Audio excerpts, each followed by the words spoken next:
Okay, so this is the 5-4 video on isosceles triangles. So make sure you put the date and the topic, lesson 5-4, isosceles triangles. So put that in the top right. Set up your lines for your Cornell notes. Our EQ, our essential question for today.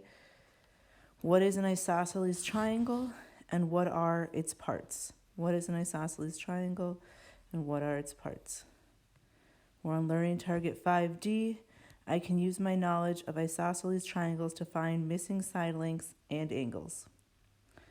Then our vocabulary word is isosceles triangles. You don't need everything, okay? You don't need everything, but you do need to know that an isosceles triangle, right, has two congruent sides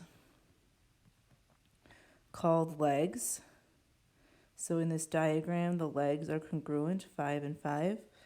All right, the non-leg side is called the base. A lot of times people think it's the bottom. It's not necessarily the bottom, it's just the different side. All right, and then the base angles are on either side of the base. Make sure you know where the base angle is and the vertex angle. All right, and then the base angles are also congruent.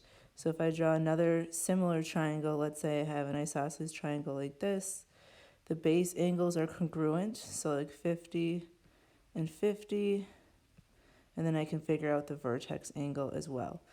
So make sure you have the picture labeled and decide what you need. Pause the video if you need more time for any of this. All right, we have a couple of theorems. The base angle theorem, I kind of circled what I think you should write, but it's up to you. If AB is congruent to AC, so if these two sides are congruent, then the base angles, angle B is congruent to angle C. Okay, and the converse is if you get these two angles, if you know that the two base angles, B and C, are congruent, then you can conclude that the sides are also congruent. Okay, so pause the video, write down something for these two.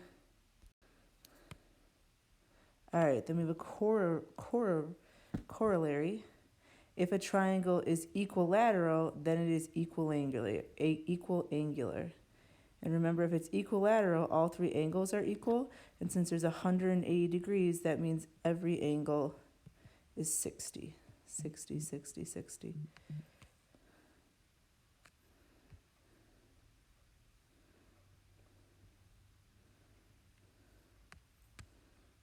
Okay, and if it's equiangular, it is also equilateral. So similar to the other two theorems, it goes both ways. All right, here's our first example problem. In triangle DEF, DE is congruent to DF, name two congruent angles. So that would just be the base angles. So I go across, angle F, and I go across, angle E. So angle E is congruent to angle F. So remember, it's not always the bottom angles, it's the base angles, and the base is the non-congruent side. All right, example 2.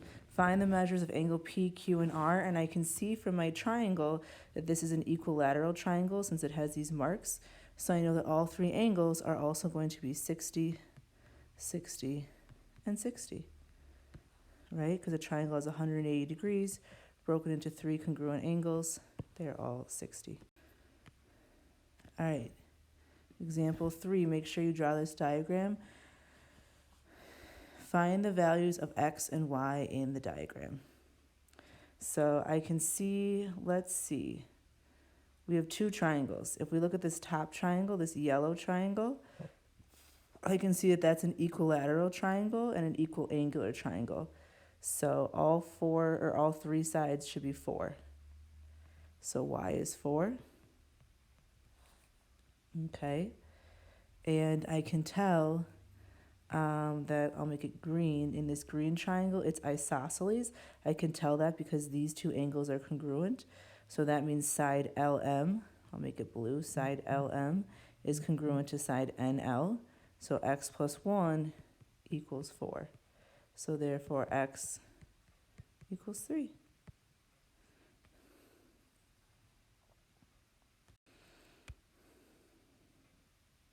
Oops, this is the same problem, so let me skip that. We don't need to do it twice. All right, here is example 4. In the Lifeguard tower, PS, I don't know if it's hard to see here. Here's P, here's S. That made it worse. PS is congruent to QR. So PS is congruent to QR. Okay, and angle Q,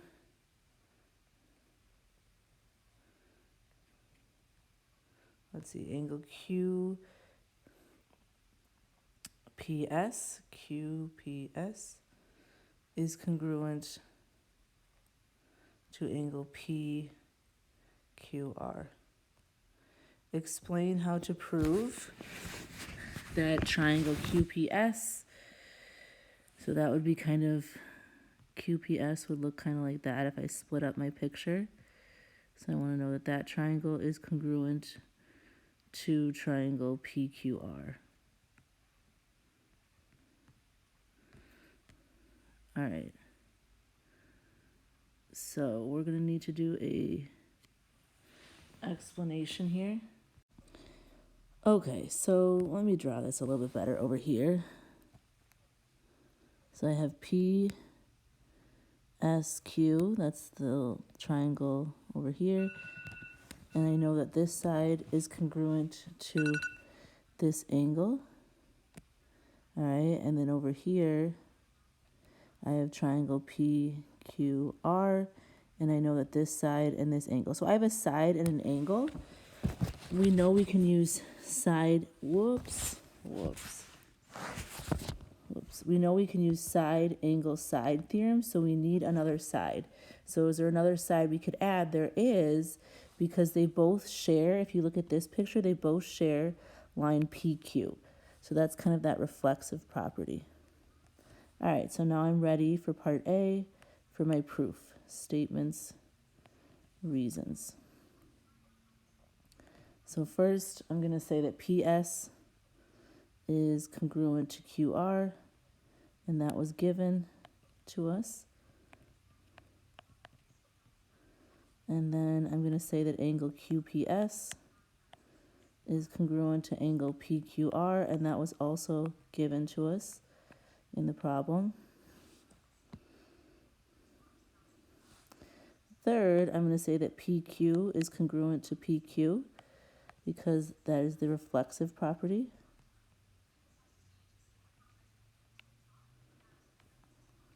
And lastly, now that I've set a side, an angle, and a side, I can end by saying triangle QPS is congruent to triangle PQR using the side, angle, side theorem.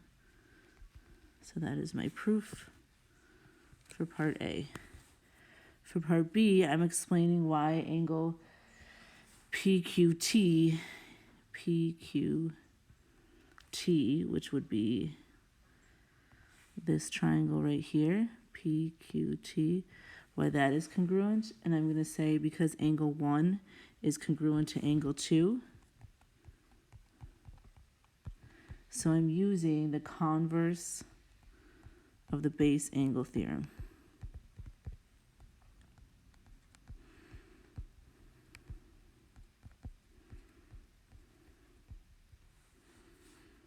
Okay.